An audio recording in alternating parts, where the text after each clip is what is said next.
नमस्कार, मी केतकी जोशी आणि आपण बघणार आहोत सगळ्या महत्त्वाच्या घडामोडी थोडक्यात। ठाकरे सरकार विरोधात आता भाजप रस्त्यावर उतरली आहे। भाजप महाराष्ट्र बचाव आंदोलन करत आहे। कोरोना विरोधातल्या लढाई सरकार गांभीर्याने घेत नसून त्यामुळे सामान्य नागरिकांचा जीव धोक्यात आलाय असा आरोप भाजपने केलाय। पक्षाच्या कार्यकर्त्यांनी त्यांच्या घराच्या आवारातच काळा फिती लावून आंदोलन करावं असं आवाहन भाजपने केलंय। कोरोनाच्या पार्श्वभूमीवर भाजपने ठाकरे सरकार विरोधात आंदोलनाचं शस्त्र उगारले। अंगण ते रणांगण म्हणत भाजप नेते आंदोलन करतायत। भाजपचे माजी राज्यमंत्री आणि डोंबिवलीचे आमदार रवींद्र चव्हाण यांनी सहपरिवार आंदोलन केलं। कल्याण डोंबिवलीत भाजपतर्फे ठिकठिकाणी आंदोलनं होत आहेत। अंगण ते रणांगण या शीर्षकाखाली अनेक नेते आणि कार्यकर्ते यात सहभागी झाले। पुण्यातही भाजपने सरकार विरोधात आंदोलन केल्याचं पाहायला मिळालं। भाजपचे खासदार गिरीश बापट आणि भाजपचे शहराध्यक्ष जगदीश मुळीक यांनी महाराष्ट्र वाचवा असं म्हणत आंदोलन केलंय। पक्ष कार्यालयाच्या प्रांगणात हे आंदोलन करण्यात आलं। शहरात आज विविध भागात भाजप कार्यकर्ते ठाकरे सरकार विरोधात आंदोलन करतात।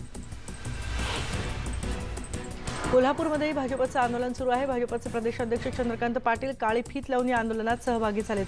सरकार विरोधात भाजपने हे आंदोलनाचं शस्त्र उगारलंय। इंदापूरमध्येही ठाकरे सरकार विरोधात भाजपने आंदोलन केलं। कोरोना व्हायरसचा वाढता प्रादुर्भाव रोखण्यात राज्यातल्या महाआघाडीचं सरकार अपयशी ठरलंय। राज्य सरकारच्या या नाकर्तेपणाचा निषेध करण्यासाठी इंदापूरमध्ये राज्याचे माजी सहकार मंत्री हर्षवर्धन पाटील यांच्या नेतृत्वाखाली आंदोलन करण्यात आले। औरंगाबादमध्येही भाजपने सरकार विरोधात आंदोलन केलंय। भाजपने पक्ष कार्यालयाबाहेर काळे झेंडे दाखवत आणि काळे कपडे परिधान करत राज्य सरकारचा निषेध नोंदवला। राज्यभरात भाजपने ठाकरे सरकार विरोधात आंदोलन केल्याचे चित्र पाहायला मिळाले। भाजपने महाराष्ट्र बचाव असं म्हणत ठाकरे सरकार विरोधात आंदोलन करायला सुरुवात केली आहे। भाजपचे ज्येष्ठ नेते एकनाथ खडसे हे देखील आंदोलनात सहभागी झाले। ठाकरे सरकारचा त्यांनी निषेध केला। यावेळी त्यांच्यासोबत खासदार रक्षा खडसे उपस्थित होत्या। मुक्ताईनगर कोथळी इथं खडसे यांनी आंदोलन केलं। आरबीआयचे गव्हर्नर शक्तिकांत दास यांनी सामान्यांना दिलासा देणारी एक महत्त्वाची घोषणा केली आहे। रेपो रेटमध्ये 40 बेसिस पॉईंट्स अर्थात 0.40% कपात करण्यात आली आहे। यापूर्वी आरबीआयने कोरोना आणि लॉकडाऊनच्या पार्श्वभूमीवर अनेक सवलती जाहीर केल्या होत्या। रिव्हर्स रेपो दरात 0.25% कपात केली आहे। त्यानंतर रिव्हर्स रेपो दर 4% वरून 3.75% खाली आलाय। रिव्हर्स रेपो दर कमी झाल्यामुळे बँकांना फायदा होईल। बँकांना कर्ज मिळायला कोणतीही अडचण येणार नाहीये। दरम्यान रेपो रेटमध्ये 0.5% कपात झाल्यानं गृहकर्जदारांना मोठा दिलासा मिळणार आहे। कर्जाचे हप्ते कमी होण्याची शक्यता आहे। तसंच गृहकर्जाचे हप्ते भरण्यासाठी ऑगस्टपर्यंत मुदतवाढ जाहीर करण्यात आली आहे। कोरोनाच्या पार्श्वभूमीवर अनेकांचे उद्योगधंदे ठप्प असल्यानं रिझर्व्ह बँकेने ही सवलत दिली आहे। राज्यातल्या सामान्यांसाठी एक दिलासादायक बातमी आहे। ग्रामीण भागातल्या प्रवाशांची लाल परी म्हणजेच एसटी आजपासून सुरू झाली आहे। रेड झोन आणि कंटेनमेंट झोन वगळता एसटीच्या फेऱ्या सुरू होणार आहेत। गेल्या 2 महिन्यांपासून बंद असलेली जिल्हांतर्गत सेवा सुरू होतीये। काही निवडक मार्गांवर सकाळी 7 ते संध्याकाळी 7 या वेळेत एसटी धावणार आहेत। एसटीमधल्या फक्त 50% सीट भरल्या जातील। मात्र 10 वर्षांखालची मुलं आणि ज्येष्ठ नागरिकांना प्रवास करता येणार नाही। प्रवासादरम्यान मास्क बंधनकारक असणार आहे। रायगड जिल्ह्यात 15 तालुक्यांपैकी 8 तालुक्यांमध्ये बस सेवा सुरू करण्यात येणार आहे। महाड, अलिबाग, पेण, श्रीवर्धन, कर्जत, रोहा, मुरुड, माणगाव या 8 आगारातून 36 एसटी धावणार आहेत। या गाड्यांच्या 324 फेऱ्या होणार असल्याची माहिती मिळते। प्रवाशांच्या गर्दीनुसार या गाड्या मुख्य मार्गांवर धावणार आहेत। तर नाशिकमध्येही आजपासून जिल्ह्यात अंतर्गत एसटी बस सेवा सुरू झाली आहे। मालेगावमध्ये कोरोना बाधित रुग्णांची संख्या जास्त असल्याने या शहराला वगळून मनमाड, येवला, नांदगाव, चांदवड, सटाणा इथून आज सकाळपासूनच एसटी धावू लागली आहे। तब्बल 2 महिन्यांनंतर लालपरी सुरू झाल्यामुळे सर्वसामान्य प्रवाशांसह ग्रामीण भागातल्या प्रवाशांना मोठा दिलासा मिळाला आहे। आजपासून स्टेशनवरही रेल्वेची आरक्षित तिकीटं मिळणार आहे। 200 ट्रेनसाठी स्टेशनवर तिकिटांचं बुकिंग करता येणार आहे। 1/3 रेल्वे स्टेशनवर रेल्वेचे तिकीटं मिळणार आहेत। तब्बल 2 महिन्यांनंतर रेल्वेच्या आरक्षित तिकीट खिडक्या सुरू झाल्यात। रेल्वेची आरक्षित तिकीटं काढण्यासाठी प्रवाशांनी लोकमान्य टिळक टर्मिनस स्थानकावर रांग लावली होती। सोशल डिस्टन्सिंगचं पालन करत नागरिकांनी रांगेतून ही आरक्षित तिकीटं काढली। लॉकडाऊन नंतर पहिली इंट्रास्टेट ट्रेन KSR बंगळुरू ते बेळगावी ट्रायविकली दरम्यान धावली आहे। ही सुपरफास्ट स्पेशल आज सकाळी 8 वाजता बंगळुरू इथून निघाली। या ट्रेनसाठी प्रवाशांनी आरक्षण केलं होतं। नागरिकों को, यहाँ के संपत्ति को बहुत हानि पहुंचाई है। साइक्लोन की संभावनाओं से लेकर के लगातार मैं इससे संबंधित सभी लोगों से संपर्क में था। भारत सरकार भी सतत राज्य सरकार के संपर्क में थी। साइक्लोन का नुकसान कम से कम हो, इसके लिए जो भी आवश्यक कदम उठाने चाहिए उसके लिए राज्य सरकार और केंद्र सरकार ने मिलकर के भरसक प्रयास किया। लेकिन उसके बावजूद भी करीब करीब 80 लोगों के जीवन हम नहीं बचा पाए। इसका हम सबको दुख है। जिन परिवारों ने अपना स्वजन खोया है उनके प्रति केंद्र सरकार, राज्य सरकार और हम सबकी संवेदनाएं हैं और इस संकट की घड़ी में हम उनके साथ हैं। संपत्ति का भी नुकसान काफी होता है, चाहे एग्रीकल्चर हो, चाहे पावर सेक्टर हो, चाहे टेलीकम्युनिकेशन हो, चाहे घरों का उजड़ जाना हो, अनेक प्रकार का, चाहे वो इंफ्रास्ट्रक्चर का हो, चाहे व्यापार जगत से लोग जुड़े हुए हो, चाहे खेती क्षेत्र से जुड़े हुए, हर किसी को नुकसान होता है।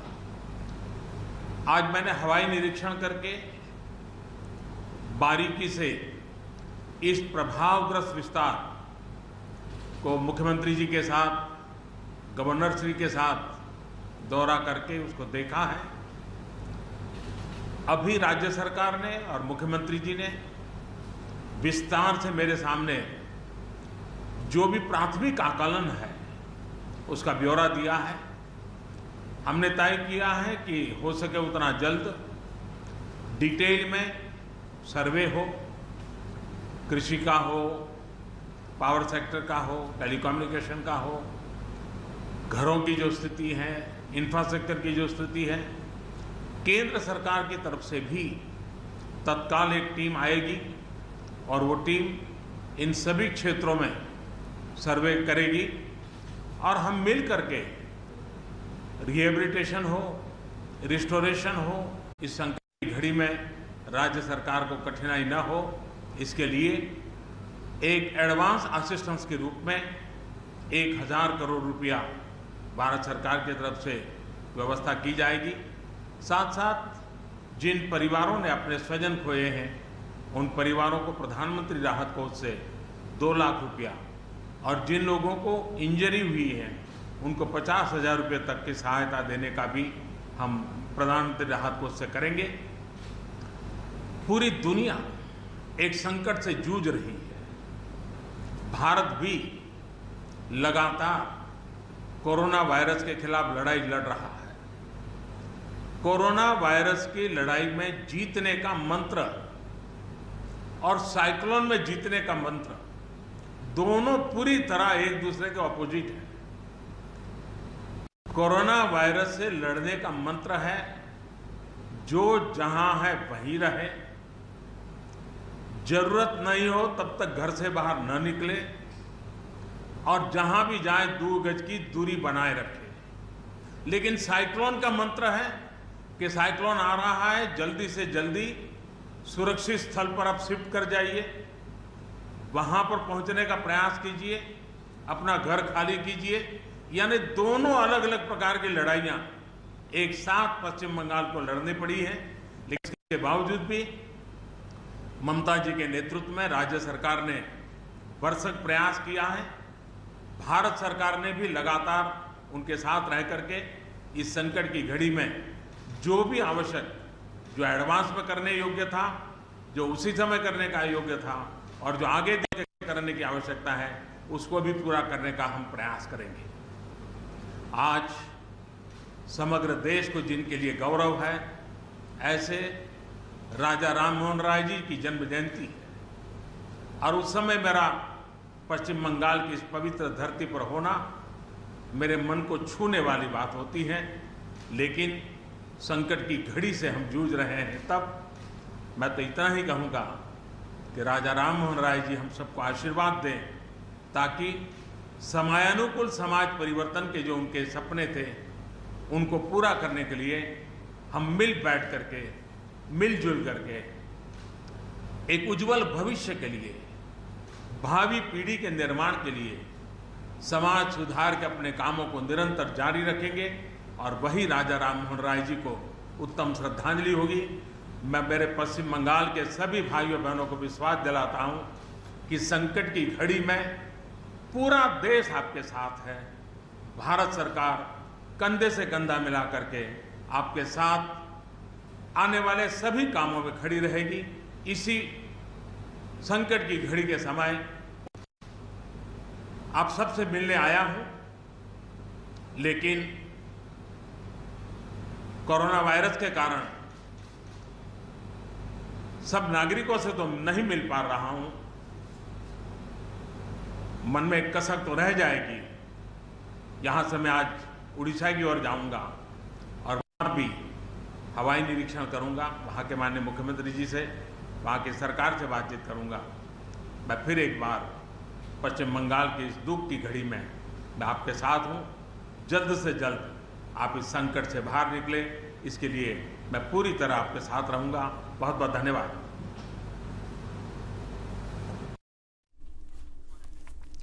आपण बघतोय पंतप्रधान नरेंद्र मोदी यांनी पश्चिम बंगालमधल्या जिथे अम्फानमुळे नुकसान झालंय त्या सगळ्या भागाची हवाई पाहणी केली आणि पश्चिम बंगालला 1000 कोटींचं पॅकेज जाहीर करण्यात आलेलं आहे। कारण प्रचंड नुकसान झालेलं आहे। फक्त पश्चिम बंगाल नाही तर यानंतर ते ओडिशामध्ये सुद्धा जाणार आहेत। या दुःखाच्या वेळेला आम्ही पश्चिम बंगालच्या सोबत आहोत, संपूर्ण देशवासी पश्चिम बंगालच्या सोबत आहेत असं सुद्धा पंतप्रधान मोदी म्हणाले आहेत। ज्यांचा मृत्यू झाला या वादळामुळे त्यांच्या परिवाराला, कुटुंबियांना 2 लाखांची मदत देण्यात येणार आहे, तर जखमींना 50,000 रुपयांची मदत सुद्धा देण्यात येणार आहे। यानंतर पंतप्रधान ओडिशामध्ये जाऊन तिथे देखील हवाई पाहणी करणार आहेत। आपण एक ब्रेक घेतोय, ब्रेकनंतर बघूयात आणखी ही घडामोडी।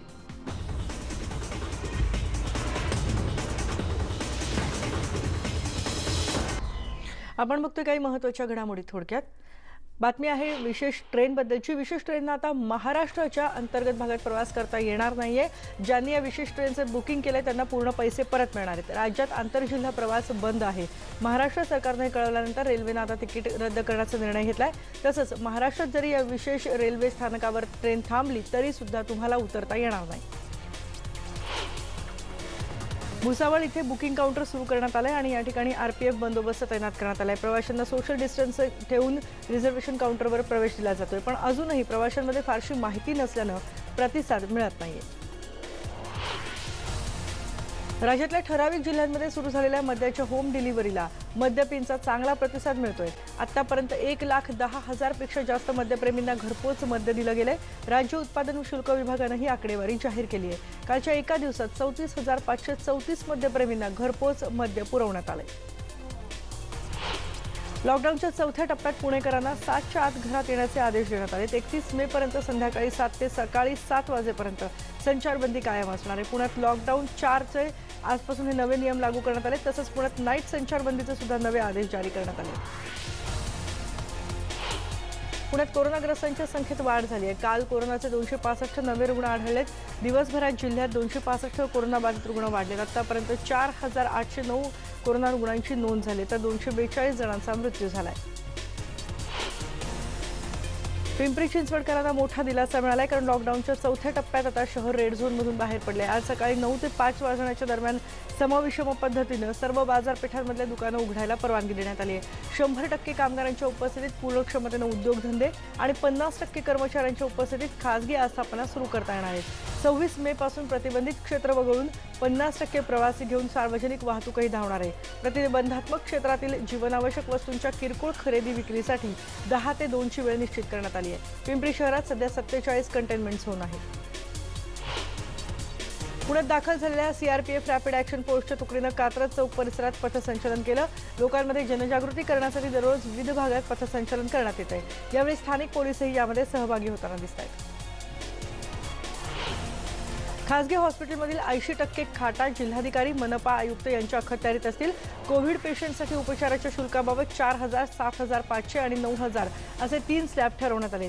संबंधित हॉस्पिटलनं यातील किमान दर घ्यायचे आहेत. कोविड रुग्णांची लूट होत असल्यानं सरकारनं याबाबत आदेश जारी केलेत. राज्याचे मुख्य सचिव अजॉय मेहता यांच्या आदेशानं हे नोटिफिकेशन काढण्यात आलंय. महाराष्ट्रातील सर्व दवाखाने, nursing home, corporate nursing home, charitable hospitals यांना हे आदेश बंधनकारक असतील. येत्या 1 जून रोजी मान्सून केरळमध्ये दाखल होणार होता, पण आता मान्सूनचं आगमन काही दिवस लांबणार आहे. बंगालच्या उपसागरात निर्माण झालेल्या अम्फान महाचक्रीवादळाचा परिणाम मान्सूनच्या आगमनावर झाला असल्याचं भारतीय हवामान विभागानं म्हटलंय. त्यामुळे भारतात मान्सून दाखल व्हायला विलंब होणार आहे. भारतीय हवामान विभागाचे प्रमुख मृत्युंजय मोहपात्रा यांनी मान्सूनच्या आगमनाविषयी ही माहिती दिली. काँग्रेसच्या अंतरिम अध्यक्ष सोनिया गांधी यांच्या अध्यक्षतेखाली आज विरोधी पक्षांची व्हिडिओ कॉन्फरन्सिंगच्या माध्यमातून एक बैठक होणार आहे. 3 वाजता ही बैठक सुरू होईल. या बैठकीत देशात कोरोनामुळे सध्या उद्भवलेली स्थिती, स्थलांतरित मजुरांचा प्रश्न, सरकारनं जाहीर केलेलं पॅकेज या मुद्द्यांवर चर्चा होणार आहे. सोनिया गांधी या बैठकीच्या अध्यक्ष असतील. 25 मे पासून देशांतर्गत विमान वाहतूक सुरू होणार आहे. त्यासाठी विमानतळांवर तयारी सुरू झाली आहे. कोरोना संकटामुळे आता प्रवासाचे नियमही बदलले. प्रवाशांना फिजिकल डिस्टन्सिंग पाळावं लागणार आहे. त्यासाठी ठराविक अंतरावर पिवळ्या आणि काळ्या पट्ट्या आखल्या जात आहेत. आरोग्य सेतू ॲप डाउनलोड करणं अनिवार्य आहे. विमानांचं वेळापत्रक आलं की त्यानुसार पुढची तयारी करण्यात येणार असल्याची माहिती अमृतसरच्या अधिकाऱ्यांनी दिली आहे. देशभरात गुरुवारी सकाळी 8 वाजल्यापासून ते आज सकाळी 7 वाजेपर्यंत आणखी 6,088 रुग्णांची भर पडली आहे. त्यामुळे आजच्या आकडेवारीनुसार देशातल्या कोरोना रुग्णांचा आकडा 1,18,447 वर पोहोचला आहे. त्यातल्या 66,330 रुग्णांवर उपचार सुरू आहेत, तर 48,533 रुग्णांना डिस्चार्ज देण्यात आला आहे. आतापर्यंत देशभरात 3,583 कोरोना रुग्णांचा मृत्यू झाला आहे. लॉकडाऊनमुळे देशाच्या विविध भागात अडकून पडलेल्या श्रमिकांची वणवण काही केल्या थांबण्याचं नाव घेत नाहीये. तळपत्या उन्हात तर कधी मध्यरात्री मिळेल त्या मार्गानं आणि मिळेल त्या वाहनानं आपलं घर गाठण्यासाठी श्रमिकांची धडपड सुरू आहे. उत्तर प्रदेश, मध्य प्रदेश, बिहार, झारखंड आणि मध्य प्रदेशच्या सीमांवर श्रमिकांच्या कुटुंबियांनी गर्दी केली आहे. पोलीस यांना दिल्ली आणि उत्तर प्रदेशच्या सीमेवरून आनंद विहार इथून हटकून लावत आहेत, तर ते गाझीपूर सीमेवर येतात आणि गाझीपूर सीमेवरून पुन्हा पोलीस जेव्हा हटकतात तेव्हा ते एखाद्या उड्डाण पुलाखाली किंवा महामार्गावर आश्रय घेत आहेत. देशात आतापर्यंत वंदे भारत मिशन अंतर्गत 20,000 भारतीय परतले. हैदराबादमध्ये सुद्धा गुरुवारी जेदाद, सॅन फ्रान्सिस्को आणि सिंगापूरहून आलेल्या विमानांमधून काही भारतीय नागरिकांचं आगमन झालंय. कोरोना संक्रमण रोखण्यासाठी प्रवाशांचं थर्मल स्क्रीनिंगही इथं करण्यात येत आहे. जगभरात काल 1 लाखाहून अधिक रुग्णांची भर पडली. त्यामुळे कोरोना संक्रमितांचा आकडा आता 51,89,000 पोहोचला आहे. गेल्या 24 तासात संक्रमणामुळे 4800 जणांचा मृत्यू झाला आहे. त्यामुळे मृतांची संख्या 3,34,000 पोहोचली. काल ब्राझीलमध्ये 17,000 कोरोनाग्रस्तांची भर पडली. कोरोना व्हायरसचं केंद्र असलेल्या वुहानमध्ये आता जंगली प्राण्यांचं मांस खाण्यावर बंदी आणली आहे. 5 वर्षांसाठी बंदी असेल. महासाथीचा वाढता प्रभाव आणि अन्य कारणांमुळे वुहानमध्ये जंगली प्राण्यांची शिकार करणं आणि मांस खाण्यावर बंदी घालण्यात आली. अमेरिकेत 15 मार्चच्या आधीपासून फिजिकल डिस्टन्सिंग पाळलं असतं तर 36,000 जणांचे जीव वाचले असते, असा निष्कर्ष अमेरिकेतल्या एका संशोधन संस्थेनं काढला आहे. Columbia University Mailman School of Public Health scientist संस्थेनं केलेल्या संशोधनानुसार 8 मार्चच्या आठवड्यापासून खबरदारीचे उपाय राबवले गेले असते तर संक्रमण आणि मृतांची संख्या कमी होऊ शकली असती. New York, new Orleans, Chicago, Los Angeles, Miami या घनदाट लोकवस्तीच्या भागात जाऊन याबद्दलचं सर्वेक्षण करण्यात आलं. भारत आणि चीनमधला तणाव वाढतो आहे आणि आपल्याला माहिती आहे चीनचा आता संताप झालाय. भारताबरोबरची सीमा असो किंवा दक्षिण चीन समुद्र, चीनला सत्तास्थान वापरण्याची खुमखुमी आहे आणि अमेरिकेनं भारताची बाजू घेतल्यानंतर हा संताप वाढलेला आहे. चीनची ही कृती अडथळा निर्माण करणारी आहे, असं अमेरिकेतले उच्चपदस्थ अधिकारी ॲलिस वेल्स यांनी म्हटलंय. पाकिस्ताननं पुन्हा एकदा शस्त्रसंधीचं उल्लंघन केलंय. पूंछच्या कृष्णा घाटी सेक्टरमध्ये पाकिस्तानी सैन्य भारतीय सैन्याच्या चौक्यांना लक्ष्य करत आहे. पाकनं या परिसरातल्या रहिवासी भागात गोळीबार सुरू केलाय. भारतीय लष्कराकडूनही चोख प्रत्युत्तर दिलं जात आहे. चोक्ड ही नवी सिरीज नेटफ्लिक्सवर सुरू होती. अनुराग कश्यप यांनी दिग्दर्शित केलेली ही सिरीज 5 जूनला भेटीला येते. अचानक मिळालेला काळा पैसा आणि मग त्याभोवती फिरणारं कथानक या सिरीजमध्ये पाहायला मिळेल. सयामी खेर, रोशन मॅथ्यू आणि अमृता सुभाष यामध्ये प्रमुख भूमिकेत दिसतील. रामायण मालिकेमुळे दूरदर्शनला पुन्हा चांगले दिवस आलेत. आता आणखी एक गाजलेला जुना शो दूरदर्शनवर येतोय. जसपाल भट्टींचा कॉमेडी शो फ्लॉप शो पुन्हा प्रसारित होणार आहे. दूरदर्शननं याबाबत ट्विटरद्वारे घोषणा केली आहे. लय भारी सिनेमात झळकलेली आदिती पोहनकर तिच्या वेबसिरीज नंतर पुन्हा चर्चेत आली आहे ती तिच्या फोटोशूटमुळे. तिनं मराठमोळ्या साडीमध्ये आणि गजरा घालून फोटोशूट केलंय ते सध्या फार गाजतंय. मूळची मराठी असलेली आदिती बॉलिवूड आणि तमिळ भाषेतल्या सिनेमांमध्ये सुद्धा काम करते. साडीमुळे या फोटोत तिचं सौंदर्य आणखीनच खुलून दिसतंय. कीर्ती किल्लेदार या गायिकेनं रोज एक गाण्याचा व्हिडिओ शेअर करायचं ठरवलं. वेगवेगळ्या गाण्यांचा रियाजही या निमित्तानं होतो असं ती सांगते. नुकतंच तिनं परिणिता या सिनेमातल्या विद्या बालनवर चित्रित झालेलं एक गाणं गायलं आणि चाहत्यांनी तिला यासाठी दाद दिली आहे.